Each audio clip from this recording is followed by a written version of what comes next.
Learners are sent to school to learn, right?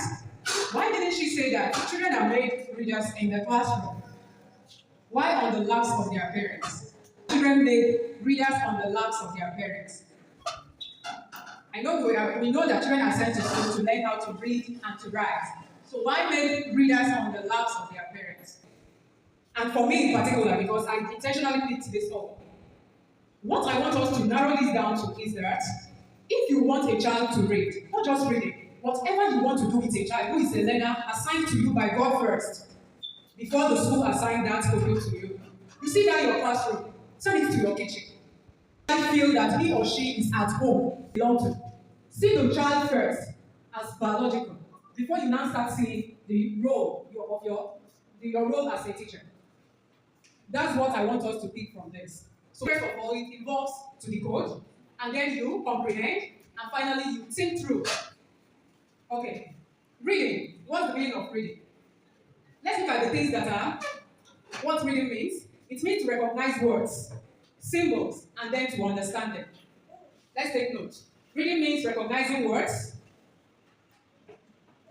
recognizing symbols, and then understanding each symbol that you have next. When you join two or more sounds, you form a word. Symbols we are talking about. I don't know if you will agree with me all that. We don't just read words, we also read symbols. If you are reading and you see full stop, you have to read that full stop. If you don't read full stop, someone will know that you don't know how to read. Whenever you are reading and you see the symbol, question mark, if you don't read it like a question mark, anybody listening to you will know that you are not fluent. The same thing applies to all the various symbols and marks that we have in reading. So for you to be able to read, meaning of reading involves not just reading the words, we also read symbols. Next slide, please. Now let's see what these words and symbols, what we'll do with them. If you see words, you have to decode them. How do we decode? You must figure out what each word sounds like. Pardon me for taking it from the word level, because it is stages in reading that we are doing. So when we hear them, we start from the sounds. And like I told us, every word is made up of two or more sounds. So whenever I'm talking about words, whenever I mention words, know that I'm referring to sounds.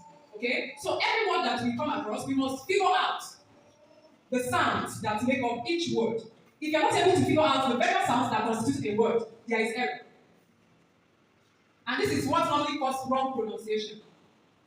If someone is pronouncing wrongly, it simply means the person still lacks that basic knowledge of what the sounds are, the various sounds that constitute the word, the right way they sound. And after decoding or figuring out the words, how they sound, you must be able to comprehend them.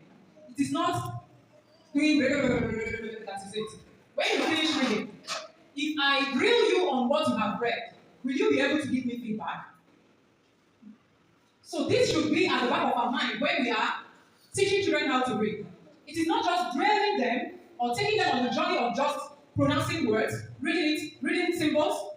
If you are not backing it up with the ability to comprehend, there will be an error. I will ask you comprehension questions, you will understand. When I take you out of the classroom, when I take you out of your comfort zone, when I dribble you, will you be able to connect what we have read to real life situations?